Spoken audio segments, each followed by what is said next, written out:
What up, nerds? And welcome back to Lily's Ranger Talk. I am Lily, and hopefully by now I'm kind of more consistent. I'm recording stuff even though I have no plans on uploading stuff, but at least as of right now, which is May 6th? Yes, today's May 6th.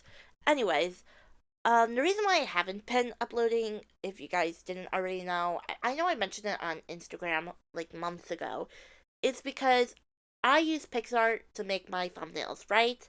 And because it's audio only, you need something to look at. Um, so I make my thumbnails via Pixar on my phone, and then I rely on iCloud to sync up, and I can put it on my computer, but my storage is full, and I am not able to do that anymore. I had extra storage, but then um I had to cancel it because it was costing money. So with all that being said, my stuff isn't synced up. That's why I couldn't do the Ranger ranking for Reds. And now I can't even really upload that video because it's obsolete. Because it's the right word for it, obsolete. I think it is. Because since I recorded that video, I have watched two other Sentais, that being Gozuger and then Dai Ranger. Granted, I'm not done with Dai Ranger yet. I'm really taking my time with Super Sentai lately, which I'm not really happy with. I need to start watching it more. I need to lock in, but girl, I have so many interests now. Okay, now that our cold opening is out of the way, let's get into what we're actually talking about today, which actually isn't Super Sentai related. It also isn't Power Rangers related either. So as many of you guys know, I grew up watching Power Rangers, and I had VHSs because my brother was born in '94. So I primarily grew up on Mighty Morphin, but early Mighty Morphin, like VHS tapes. Um, but that's also not what we're talking about because we're not talking about Power Rangers. There's another VHS tape I had, and I've talked about this series before, and I wanted to make a full video on it, and I felt like now is a great time in 2026 because it's actually going to be, I believe in September, their 30th anniversary. And that is, of course, my childhood show, Big Bad Beetleborgs. I am so excited for this video. Let's get into it.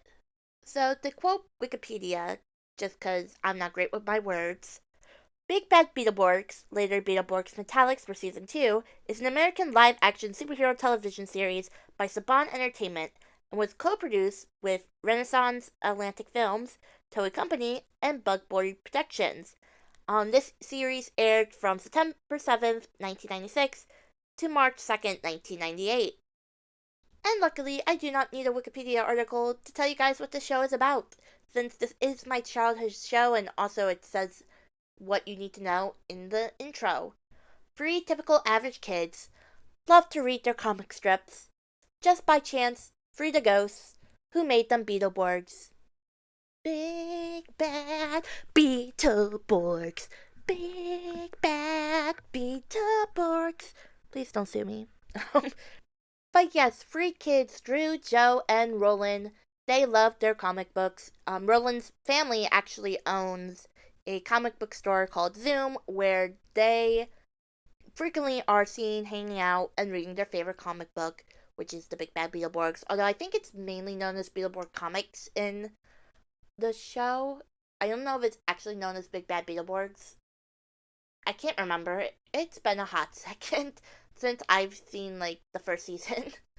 um, but one day these two snobby rich kids, Trip and Van, not to be confused with Trip from Time Force, by the way, which I wouldn't think you guys would be confused. They came out 5 years apart. They dared Drew, Joe, and Roland to go into a haunted mansion known as Hillhurst, where they frequently go to, the two boys, or before this whole stuff started. I don't know why they were going in there. Maybe to sell the old stuff that's in the mansion because they're really rich. But they are scared because there's monsters lurking. Ooh. But yes, the kids took the dare and they went to Hillhurst Mansion, where it was indeed infested with monsters. Well, 3 at the time. A 4th will come later, which is a mummy named Mums, a vampire named Count Fingula, and a Frankenstein-like creature named Frankenbeans, also known as Frankie. And then eventually, a couple episodes later, a werewolf will come, Wolfgang, also known as Wolfie. Now, Drew, Joe, and Roland are clearly terrified because there are 3 monsters out to eat them. But they eventually reconvene. They hear Trip and Van leave because they also were scared. And then, here comes the best part. The 3 of them, more specifically Joe, bumps into a pipe organ in the parlor. And, surprise, surprise, there's a 5th monster, Flabber. Now, Flabber is a ghost, more specifically a phasm. That's what they call him. And he does resemble Elvis a lot. I believe that was their inspiration with Flabber's look, was pretty much Elvis. And unlike the monsters, Flabber is friendly, he likes the kids, and he's so grateful for them freeing him that he decides to give the kids one wish. So, the kids made a wish, and they decided we want to be our favorite superheroes, the Beetleborgs. So Flabber grants that wish, and they become the Beetleborgs. But there was a mistake. With Flabber, making the Beetleborgs, he accidentally opened the rift between the comic book world and our world. And along with the Beetleborgs, he accidentally released the 4 villains known as the Magnivores, their leader Vexter, Noxic, Jara, and Typhus. And they also have the ability to release jets and other monsters, the monsters of the week, into the real world, to destroy the city. So now the Beetleborgs actually have to be the Beetleborgs and become their favorite comic book heroes. And that's pretty much Beetleborgs Season 1 at least. In a nutshell, we'll talk about Season 2 in a second, but I wanted to talk about what makes Beetleborgs so different from Power Rangers. So what makes Beetleborgs unique from Power Rangers specifically is they're not necessarily focused on a monster of the week. Yes, there is a new monster every week in Beetleborgs, but it's not necessary. Yes, there's fighting, and yes, there's a lot of it, but it's not their main focus. It's the comedy aspect of Beetleborgs. I previously mentioned the haunted mansion that the kids go to, Hillhurst. Hillhurst is kind of their base, their command center in some way. It also isn't, because unlike the command center, there have been several instances where Hillhurst is in danger of being taken down or destroyed. Flabber, he isn't... See, I wouldn't necessarily consider Flabber the Zordon of the show, because he's not necessarily a mentor, but they are friends. And they did consider Zordon their friend, so I guess in a way he is Zordon. But, he doesn't... And he gives advice, but, he's more like a father figure. More than, a mentor, which I guess is also a mentor. This is me rambling. And the house monsters are... and this also includes Flabber. They're pretty much the best part, for me, of Big Bad Beetleborgs. And the reason why I still watch it. Because they are genuinely hilarious. I love the house monsters. They're the best part of the show for me.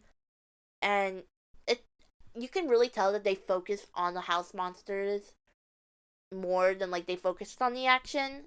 And honestly, I think it works for them, because otherwise it would pretty much just be a copy paste of Power Rangers with metal armor.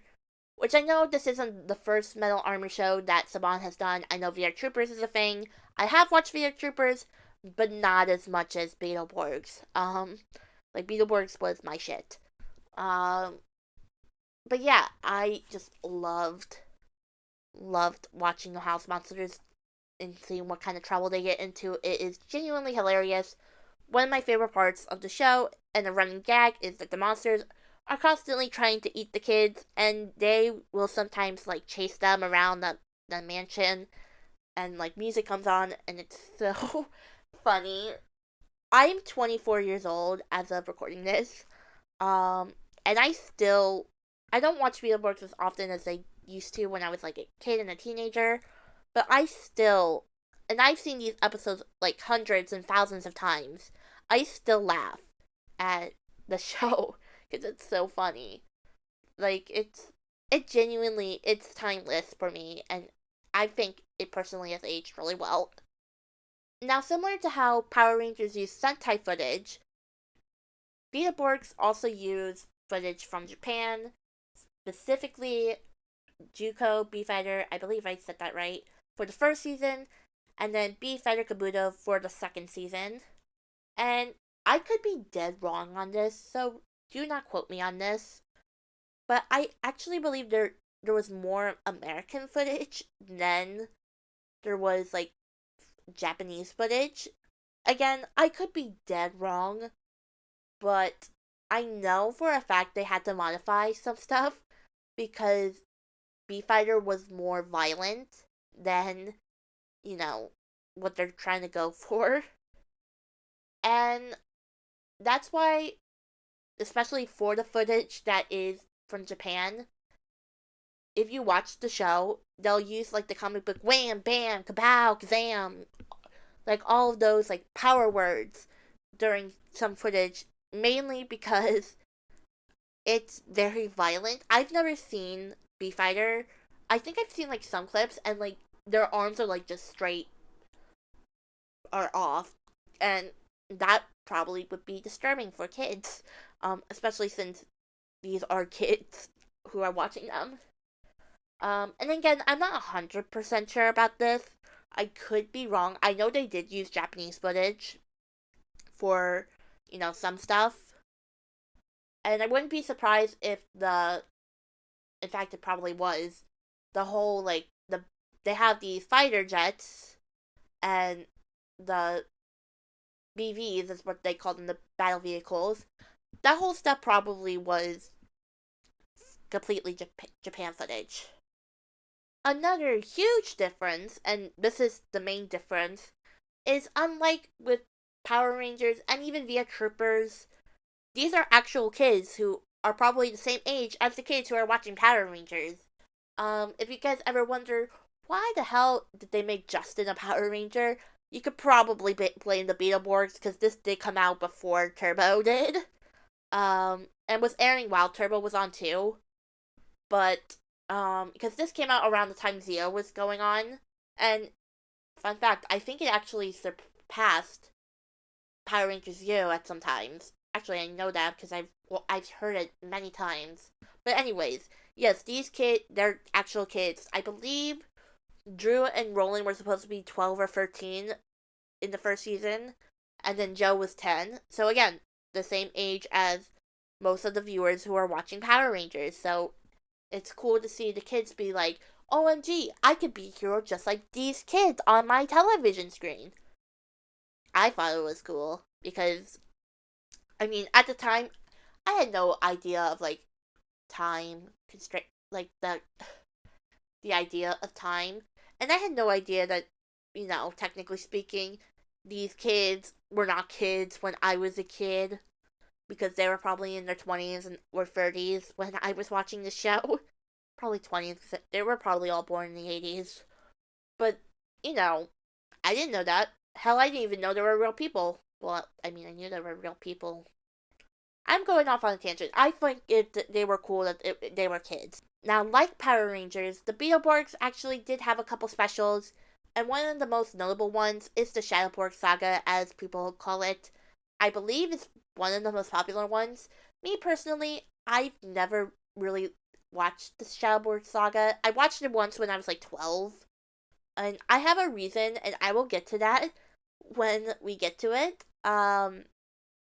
But essentially, Vexter creates this Shadowborg, like a black Beetleborg, who steals Drew, Joe, and Roland's powers. So the creator of Beetleborgs comics, Art Fortunes, has to come in and create a new Beetleborg, the White Blaster Beetleborg, and then he also makes Drew a Mega Blue power-up. And they involve this new kid, Josh, who's probably like slightly older than Drew and Roland, but he's kind of like this cool bad boy kind of thing. Um, but eventually they destroy Shadowborg, and along with Shadowborg, the White Blaster Beetleborg is also destroyed. This was like a one-off thing. In fact, Josh leaves right after the Shadowborg saga ends, and we never see him ever again. But it was very interesting. I might watch it again if I'm being honest. I wasn't going to talk about characters until I finish up with season 2. However, this is a part of the plot of season 1, and it's also going to explain some Lily lore later. So, we are going to talk about the character Joe. A little over halfway through season 1, honestly borderline close to the end of season 1, in the 39th episode called Joe's Strange Change, Wolfie accidentally cast a spell on Joe to change her appearance entirely. Now, what ended up happening in real life is the actor who played Joe, Shannon Chandler, left the show. And originally, I was going to say she was fired because of money disputes, because that's what I've heard from a video that I watched when I was a kid, that it was like now 20 years old, probably, where they were like, Beetleborgs, where are they now? But I honestly don't know if that's the real reason. So your girl did some digging. And I think, and again, none of this is conclusive, and I don't think we'll ever know unless Shannon Chandler comes out and says something, and I don't think she ever has. But I think one of the main reasons why she left, and I didn't even realize this was a thing. So, Shannon Chandler was also in the movie 90s Kids You Will Know This, Casper, A Spirited Beginning. She was in that movie, and I guess that was a SAG project, and Saban is non-union, so she had to become a SAG actor, so I guess she couldn't do the show anymore. Another source says that while she was away filming Casper, she had a growth spurt, and they decided to stay with the younger actor, who is Brittany Konowski. I believe that's her last name. And let's see. Another one just simply says that she didn't want to come back. I don't know what the real answer is, and I don't think we'll ever know. I know there was a podcast. There's a whole Beetleborgs podcast. I need to listen to that, because I'm not really into podcasts, but like that stuff will probably be my jam. I'm gonna try my best to explain this. It's hard for me to explain, but instead of saying that Brittany was just a new character, they decided to make Brittany Joe. And what they did was Flabber casted a spell to make her look and sound like the old Joe to everyone who was not in the room. And when they did that, it was Drew, Roland, Flabber, and then the audience who obviously saw the spell. So they can see the new Joe, but everyone else, including the house monsters, they can see the old Joe. Pretty much they can see Shannon Chandler. She looks and sounds the same to them, but everyone else can. Like I said, it's really hard to describe. Pretty much everyone else sees Shannon Chandler, we see Brittany. The following is my opinion on why, at least story-wise, they decided to keep Joe as a character instead of saying Brittany was a new character. And I bet you guys the producers were not thinking about this.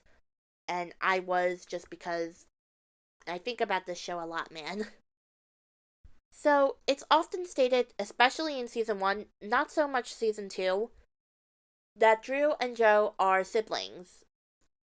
And it would not make sense to say, oh, well, Joe moved away, if Drew is still there. I mean, granted, things could happen. Maybe their parents got divorced and maybe one of the parents got the kid. I'm sure it could be a whole thing, but since parents are not involved in this at all, except for Roland's family, we never see Drew or Joe's. We don't see any family members from Drew or Joe except for their cousin once. And I doubt that we're going to go so far and give a story lore for that, because otherwise it would make no sense to say, oh, Joe moved away, because if Joe moved away, and like her entire family moved away, then who's Drew staying with?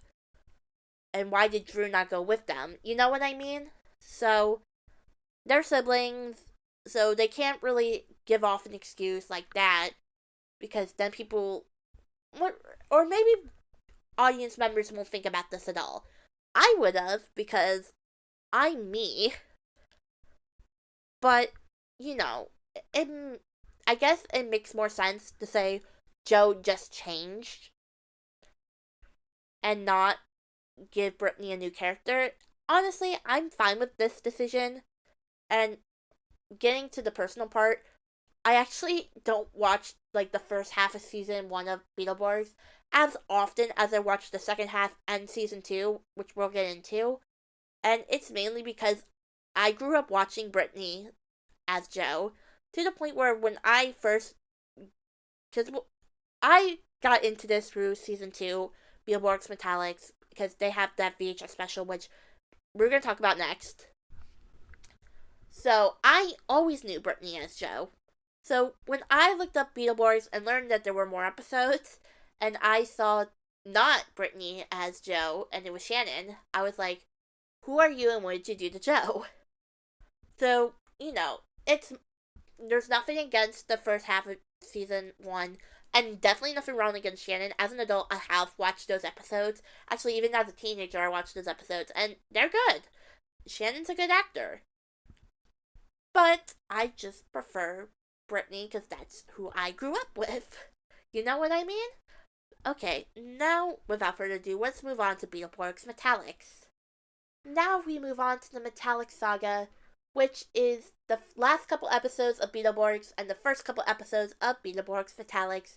It is also a VHS tape that I owned as a child and is my most prized possession ever. Without further ado, let's explain Season 2. I'm going to try my best to keep this as brief as possible. So, approximately 1 year after Flabber is freed from the pipe organ and the Beetleborgs become the Beetleborgs, Dexter and the other Magnivores, they break into Art Fortune's studio to look for a monster to defeat the Beetleborgs. They find one named Nucus, but Art tells them, wait, no, not that one. I didn't draw that. He's not mine. They didn't listen. They summon him, and Nucus comes up with a plan to destroy the Beetleborgs. Now, Nucus' plan was to release every single monster from the comics, which I believe they did in the Shadowborg saga as well. But instead of when all the monsters are defeated, they just go back to the comics, what happens is they all kind of combine together and makes a new monster, Borg Slayer. At least I believe that's how Borg Slayer was created. Again, it's been a hot second since I've seen this special. But Borg Slayer was really, really powerful and even destroyed the Beetle Battle Phase, which had the battle vehicles in them. And what the Magnivores didn't know was Nucus had other plans. He was going to destroy the Magnivores and the Beetleborgs. He actually tells Trip and Van, this is their last appearance by the way, to tell the other Beetleborgs to triangulate the fire so they can destroy Borg Slayer. And when Borg Slayer got destroyed, there was a rift in the comic world and the Magnivores also were sent with them. Now, at this point, the Beetleborgs have no idea about Nucus. They think their job is done, and they were going to return their Beetle Bonders. Then Nucus comes out to challenge them, and they lose, and he took away their powers. Now, Nucus does stuff a little differently than the Magnivores. Instead of taking comic book characters from the Beetleborgs comics and summons them, he does something completely different. As I mentioned earlier, Art did not draw Nucus, but his brother Les Fortunes did. So, Nucus goes to the Charterville prison. Charterville is where Beetleborgs takes place, where Les is being held, breaks him out, summons two other monsters, Horribel and Vylord, which are his henchmen, and they create monsters, worm tanks, and jets, trouble arises. But Art also decides to give the Beetleborgs new powers, so they become the Beetleborgs Metallix, and the same shenanigans go on and on. Now, about midway through season 2, we get the Astroborg saga or Roboborg saga. I can't remember which one it actually is called. And this is where I say the climax of season 2 is. So essentially, the Fortunes brothers, when they were children, created something called the Astro Sword, which can summon Roboborg. And Les remembers this, goes to dig up the comic, and they summon them. And there's a fight between the Beetleborgs and the crustaceans, which that's what they're called, by the way, to get control of Roboborg. And how that happens is, so there's the Astro Sword, and 8 Astro coins, one representing either an Astroborg or a Mantron. The Astroborgs are the heroes, the Mantrons are the villains, and essentially, it's a battle of who gets control of Roboborg. Spoiler alert, it's the Beetleborgs, and eventually Les creates Boron as a, you know, not a companion, a rival to Roboborg, and then Nucus and Viler, one of the henchmen, goes Mega. They go Mega. So pretty much like the rest of season 2 after like we get the Lost Comic episode, it's pretty much the whole Astroborg saga. Because this here's another spoiler. Season 2 ends with them gaining control of Boron and Roboborg. Les going back to prison because he had enough of Nucus's abuse. So essentially, Nucus has no way of, summoning new monsters, and I guess the Beetleborgs win for now. Because what ended up happening is they ran out of footage for B-Fighter Kabuto, which also happened for VR Troopers. And they could have done a third season with new suits and everything. But when you look at the third season that they could have adapted from, it was a weird concept and definitely wouldn't have worked, probably, for Beetleborgs with the tone they'd gone with. And obviously, it cost too much money to make original footage. Therefore, Beetleborgs ended on March 2nd, 1998, with, well, I can't remember the name of the episode. Big Rumble in Charterville, maybe? No, that's definitely not it. But yeah, it sucks because, it wasn't a cliffhanger because they defeated the Magnivores, the crustaceans, technically, because with Les going back to prison, Nucus can't summon any more monsters, at least from him directly. He would have to summon them through the comics, which, he could have done. But again, since there was no footage, you couldn't really do much. Which, again, it sucks because we don't get like a proper ending where the crustaceans are defeated and the kids can celebrate. So with that long ass summary out of the way, I have to talk about my personal feelings about Beetleborgs, aka my favorite show ever, aka my childhood. Now, like I said, this show is my childhood. I grew up watching this show, and while I didn't watch it live, I envy my brother who did. I still got to watch it on Netflix, and I watched it to death as a kid. Beetleborgs to me gives the same nostalgic, feel-good, comforting vibes that Power Rangers Time Force does for me, and that's one of my favorite seasons of Power Rangers, and again, something I would describe as my childhood show. Now, if you were to ask me which one I liked more, Power Rangers Time Force or Beetleborgs, it's so hard, and I want to say both, but I think I have to give Beetleborgs the slight edge. And that's mainly because, don't get me wrong, I love Power Rangers Time Force and I love the whole team. But let's be real, I watch Power Rangers Time Force for Trip, who is my favorite Green Ranger of all time. Where, for Beetleborgs, yes, I mainly watch it for the monsters, but let's not be... I do love the kids, and I love everything about Beetleborgs. And also, I love the comedy of Beetleborgs. Time Force is more serious. It's one of the most darkest seasons of Power Rangers ever, where, Beetleborgs is more feel good, more haha. I think about it like this. I think when I was growing up and when Beetleborgs was on Netflix, along with Power Rangers, yes, I would watch Power Rangers Time Force a lot, but any episode, minus the trip episodes, that I've watched of Power Rangers Time Force, I probably watch the Beetleborgs episodes like 20 times more. I would watch them whenever I'm depressed. I would watch them when I was happy. I would watch them when I was stressed out, which I guess is the same thing as depressed. Beetleborgs got me through, and again, so did Time Force, but Beetleborgs really got me through, like, high school. And I had a tough high school life, let me tell you. Because I was still watching it as a teenager, and I still find it funny. I still find it funny now. And again, I'm 24. Now, with the whole comic book aspect of Beetleborgs, especially in season 1, you would think there would be tons of comics out there of the Beetleborgs, right? Wrong. There were free, like, Beetleborg comics, kind of.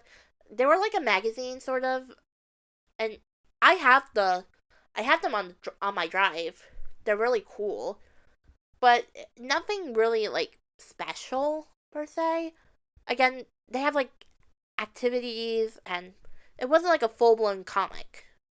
There is one comic though that is an actual comic, and it is actually a crossover with Power Rangers Turbo, and it is pretty much, it's very cool. I have read it a couple times.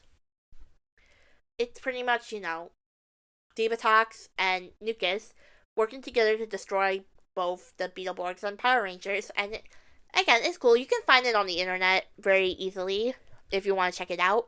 I'll actually put a link to where I found that specific comic in the description if you guys want to check it out. It's very, very cool. Let's talk about the Beetleborgs. I'm not going to go too much into detail about them, just because I do want you guys to actually check out the series. It's so damn cool. But let's get started with Drew. So Drew McCormick is the Blue Stinger Beetleborg and the Chromium Gold Beetleborg once they become metallic. He is the leader of the Beetleborgs, which always shocked me when I was a kid, because I always thought it was Roland because I was going off of height, because Drew is kind of in the middle when it comes to height. He's taller than Joe, but shorter than Roland. But the fact that he was in the middle, I probably should have assumed he was the leader. But that stuff happens. He is, the best way I can describe him, he does have some, like, socially awkward moments. One of the more prominent things, especially in season 1, is he has a huge crush on the cashier named Heather, and he's kind of a dork about it. I mean, they're all nerds, per se, but, like, him specifically, he is kind of a dork. But yes. And something I didn't mention is they all have different abilities along with their Beetleborgs powers, like their non-Beetleborg abilities. And Drew's is telekinesis. What he does is he takes his 2 fingers, his index and his middle, he nods and, like, flicks his fingers, and with his fingers he can move people, objects, all that stuff around. And it's cool. It's cool as hell. Drew did get a lot of focus episodes. I mean, they all did, but especially in season 1, Drew got a lot of focus. Some of the episodes that stood out for me, actually, this one really stands out to me because it's one of my favorites. It's Catastrophe, where he turns into a cat, pretty much. And I owned that episode on Amazon for a while because before Tubi released released the Beetleborgs, before Netflix took it away, there was a way you could find it on YouTube, and I could never find Catastrophe. So I bought it on Amazon and I owned it, but I actually just looked this up recently, and I guess if you want to watch season 2 on Prime, you can watch all of season 2 on Prime, but not season 1. And honestly, by the time of recording this, it might be the same for, um, you know, or by the time this comes out, it might be the same for season 2. But who knows? Anyways, as I mentioned earlier, Drew is Joe's older brother. They really, like, they mention it, especially in season 1, a lot. But, they never really, I don't know. I wish they showed the sibling dynamic a little bit more. I don't know. I thought it would be cool. But, again, it's not like it's not mentioned. It's mentioned quite a bit. Again, especially in season 1. In season 2, they did have, like, one sibling moment that always stood out to me. Where Joe sticks her tongue out at Drew, and I mean, yeah, that's a sibling thing to do. But yeah, I love Drew. He's a great character. Um, he eventually got, the upgrade, Mega Blue, which he was the only one who got that. His VV vehicle in both seasons is like a car motor vehicle. It looks like a sword and like a giant beetle, and his Beetleborg costume was modeled after the Japanese rhinoceros beetle, specifically a male.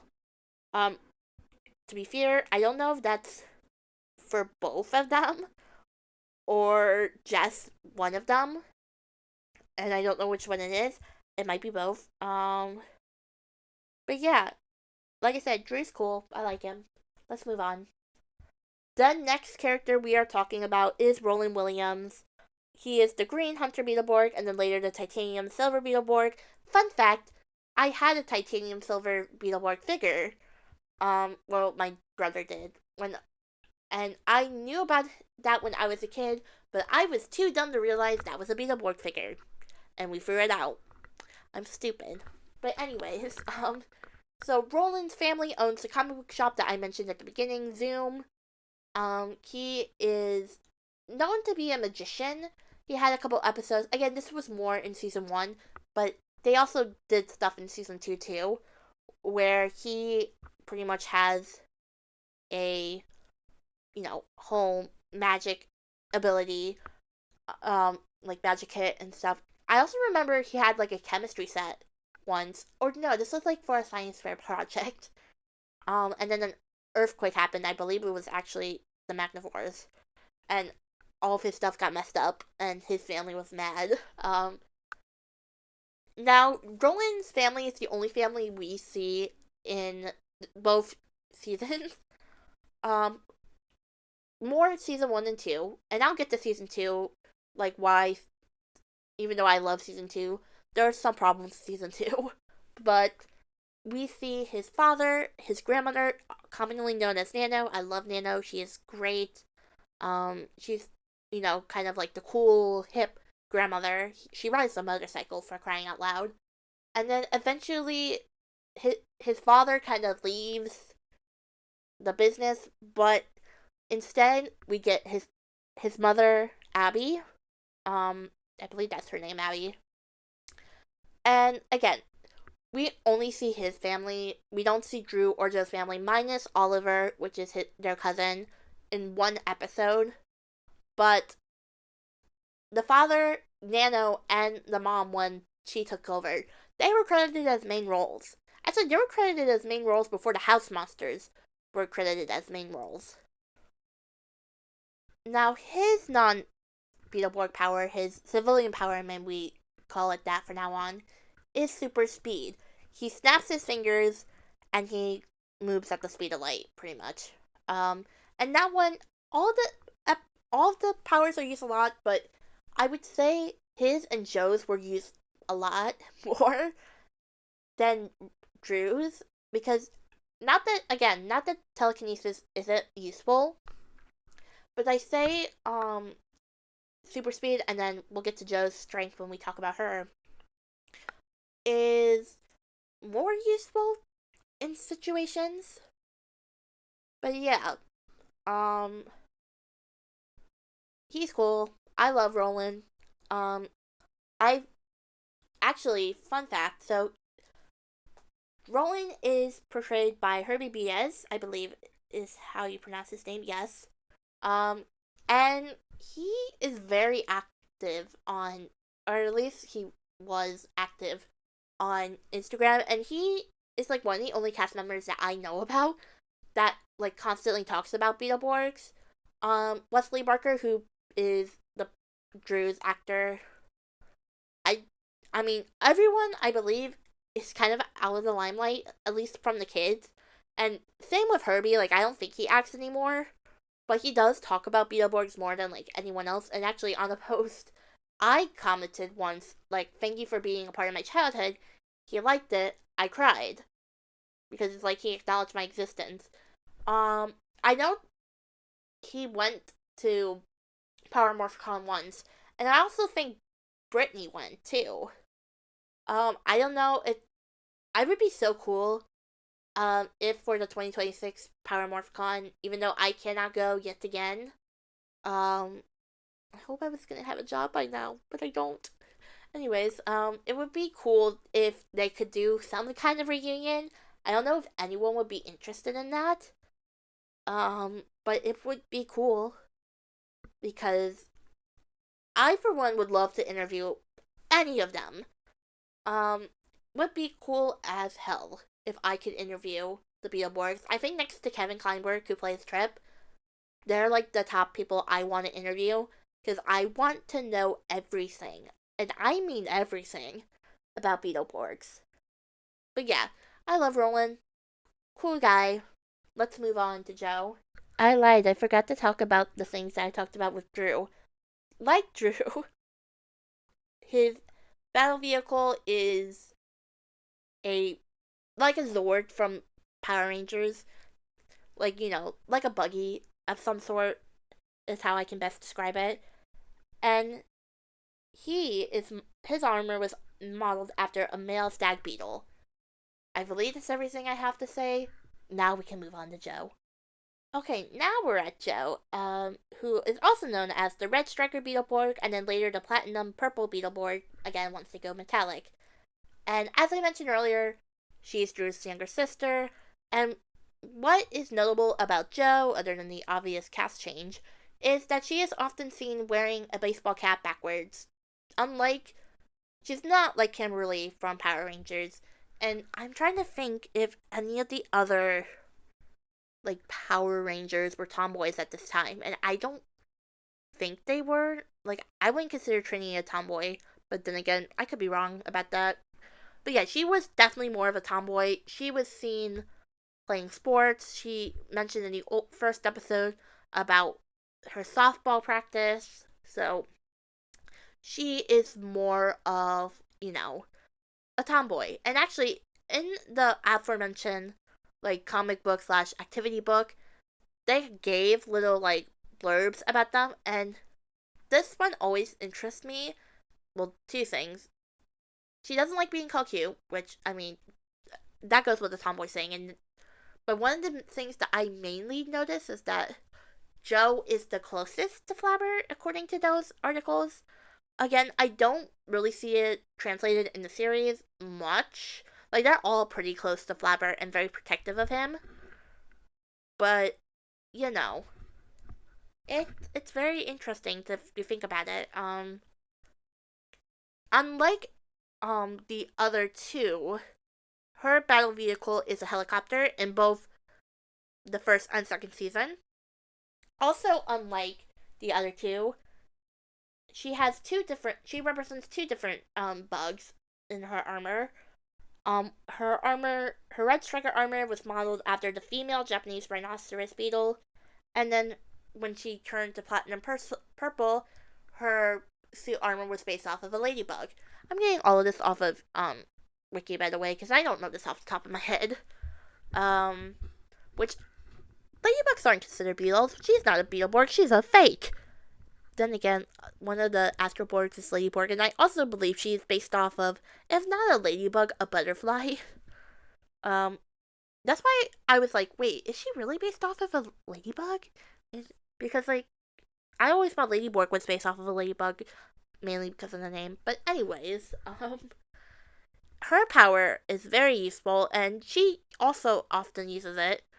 When she cracks her knuckles, she has super strength. And you never expect it because, she's the smallest of all of the Beetleborgs. And people are like, oh, honey, don't lift that, it's too heavy. Then she just does her super strength, and she's like, oh, well, I'll be darned. But yeah, I love Joe. Very cool character. And again, very interesting with the whole actor change thing. I did forget to mention this. Flabber did say the spell would eventually wear off. But it never does in the series. At least to our knowledge. Just imagine one random episode. Like, you see Sparkles and the magic wears off, and Joe is in Zoom, and then Nano's like, who are you? And what did you do to Joe? I don't want to go too into details about the house monsters and Flabber, mainly because this video will be very long and I have other things I want to talk about. But I've already mentioned that I love the house monsters. Mom's, Fangula, Frankie, Wolfgang, Flabber, and then eventually in season 2 they introduce a female monster character, Little Ghoul, who's kind of like a hood monster. Her uncle is the Grim Reaper, and we've seen her hood off once, and it's scary, like very scary. And that's what I love about the monsters is that yes, they're scary, but they're also scared. They're cowards. You know, more often than not, if they're not chasing the kids, they're getting chased by something else. Like they're scared of the crustaceans, the magnivores, all that stuff. And if you want to ask me which villains I like more, the magnivores or the crustaceans, because they are very, very different. I say in terms of, well, I can tell you this: crustaceans very more powerful than the magnivores, and if that's not evidence enough by the fact that the magnivores were defeated while the crustaceans were not, it's also their maturity. More specifically, with the magnivores, Jara, Noxic, and Typhus, they're kind of like the goofballs. They're very comedic. They're very funny. Where Vexter's more kind of like the more grounded one. I didn't talk about Josh. I don't want to talk about Josh for the sole reason that I don't know much about Josh, because I've only seen the Shadowwork Saga like once years ago. Although it is worth noting that Josh and Drew had a rivalry because he liked Heather. And if you want to know, also his civilian power, Josh, was invisibility. He dusts his hands, he becomes invisible. But it's really not used that much, and I don't think it was ever explained that he had powers, to my knowledge. Now, like I said before, I love season 2 of Beetleborgs Metallix. And I definitely think it's partly because, again, I grew up watching Brittany because I've watched the Metallix Rising Saga on VHS so many times. So again, it was the Joe I was used to, which is why I like the last couple episodes of Big Bad Beetleborgs Season 1. But there is one huge, difference between Season 1 and Season 2. And it's especially notable once we get to the Astroborg Saga. And I'm not a huge fan of the Astroborg Saga, and here's why. So, in Season 1 of Beetleborgs, and for some of Season 2 too, we get to see, the kids outside of Hillhurst, outside of, fighting. They spend a lot of time at Zoom. We see them at the pizza parlor. We see them at school sometimes, too. And we see them interact with, Trip and Van, the bullies. We see them interact with Heather, who is Drew's crush. We see them interact with, Roland's family. And eventually there's a shift in season 2. It's around the time that Astroborg Saga happens, where we're primarily at, Hillhurst. And again, I love the house monsters. They're very funny, and I love them. But the thing is that we kind of lose characters like Heather and Trip and Van. Actually, as I mentioned earlier, in the whole Astroborg Saga, Trip and Van are fleeing from town. And that's the last time we see them. Heather, we see her a couple more times in season 2. We see her in the episode where the sector cycles are revealed, and then one more time in like Headless Over Heels, we see her, but she doesn't have any or she has like, she says bye, like she smiles at like the guys who are telling them about the Headless Horseman, but she eventually too is no longer seen. And actually, even though they're still credited, we stop seeing Nano and then Mrs. Williams after a while too. The last time I think we saw Mrs. Williams was the Halloween episode, which is one of my favorite episodes. If you guys want to know my favorite episodes of each season, I don't really know my favorite episode from season 1. It might be Big Bad Luck, but I'm not really sure. I would have to go back and like watch all the episodes, including the ones with Shannon Chandler. If I had to pick one for season 2, and that's hard because I love a lot of season 2, especially the first half, it has to be Horror Hotel. That has to be one of my favorites because it's so funny. But yeah, we kind of lose like the kids, being kids, because we see them so much at Hillhurst, and all they talk about is like, oh, we had to stop the crustaceans. We have to stop the crustaceans because, what if they get Roboborg? Or when Boron comes into the picture, we have to stop Boron. And it kind of sucks for me, at least, because like I want to see the kids being kids, and we see that a lot again in the first season, and for the most part in the second season we see some of them. They're at Zoom sometimes, but eventually it just starts becoming Hillhurst, somewhere in the city where the monsters are attacking. Hillhurst. And it kind of sucks, I fixed that in my fanfiction that I'm not going to mention any more of, other than there is fanfiction that I wrote that is not on the internet and you will never hear from. Another thing about season 2 in general is that, like I said, it doesn't really focus on the kids anymore. There also aren't any focus episodes that are specific to, like, one of the Beetleborgs. Like in season 1 where, there's a focus episode on Drew, there's a focus episode on Roland, there's a focus episode on Joe. There isn't really that there. And that, it kind of stays at the same time. We get focus episodes on the monsters, and they're funny. And I like the monsters.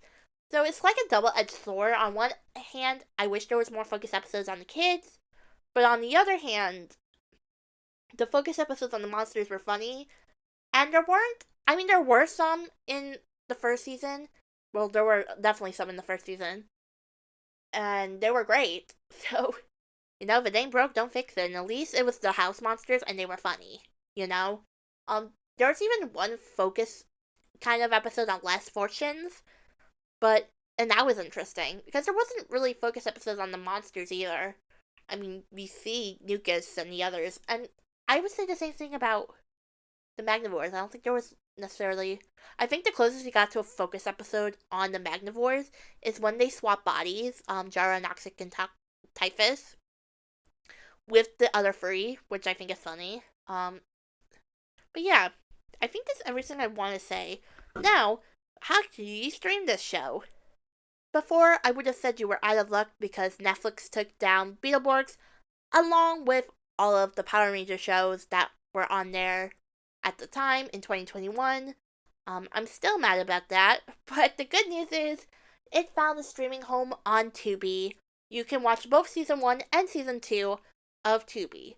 But what if you don't want to watch ads? Well, I have the solution for you, kind of. Well, I'm not sure you could buy it directly from them anymore. Shout Factory has released the DVDs of the Beetleborgs. However, they did divide them up. Season 1 Part 1, Season 1 Part 2, Season 2 Part 1, Season 2 Part 2. And I'm not 100% sure about this, but I don't know if Part 2 of Beetleborgs Metallix ever came out in the States.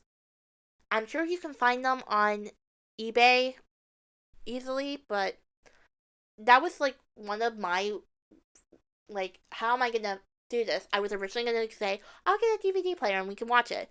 But when I was doing the research on this back 5 years ago, it was like, they never really released season 2, part 2. But again, I don't know if that's true or not. In fact, let me look up on eBay right now and confirm if we can find part 2 of season 2.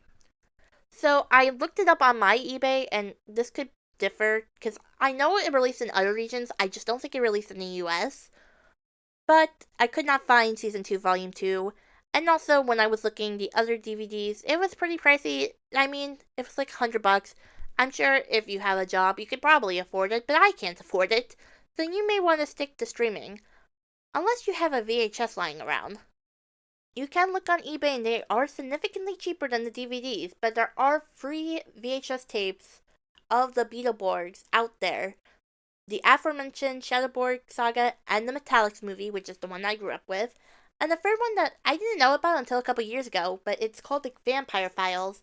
And I looked this up, but it is a 40-minute long VHS tape with 2 episodes that revolve around Count Fangula, the vampire, and those episodes specifically are Fangula's last bite. And if I have to pick an episode from season 1 that isn't like, that is just from Brittany's, like, whole thing, it's Norman Nussbaum, Vampire Hunter. There we go, to answer what I asked earlier. If you're interested in that, even if you're interested in collecting, that's an easy collection thing to have. I consider my copy of Beetleborgs Metallix as an important part of my collection, and the only thing I have Beetleborgs related until I can find stuff, hopefully. I do want to get a Beetle Bonder or a Data Bonder more specifically, because again, I think I'm more of a Metallix fan than I am like Beetleborgs altogether. And there is a difference. But yeah, I want to get if there's one thing in my collection I really want, it would be a Data Bonder. Because with the figures, it has actual chrome paint, I believe, and it does scratch off easily. So, that's the whole thing. Because there is toys and stuff, because obviously that's how they make money. But with that being said, that's everything I want to say about Beetleborgs. Thank you guys for listening to my long-ass rant. Again, I really highly encourage you to check out Beetleborgs. It's one of my favorite shows, and it does hold up to this day. Happy 30th anniversary. Congratulations to all the cast and crew on such a great accomplishment. 30 years is great. If Hasbro ever wants to bring back Beetleborgs, they won't, because they already killed Power Rangers. And Disney's reviving it. Again. But yeah, with that being said, I'm gonna go and watch Beetleborgs some more. If you want to follow me on Instagram, my Instagram is Lilies_RangerWorld. We do a lot of fun stuff there. I'll be reviewing Power Rangers and Super Sentai stuff. More Super Sentai, because I'm mad at Power Rangers. I'll never be mad at Beetleborgs, though. Can't be mad at a show that's ended 30 years ago. But yeah, I love you guys, and I will see you guys in the next episode. Bye.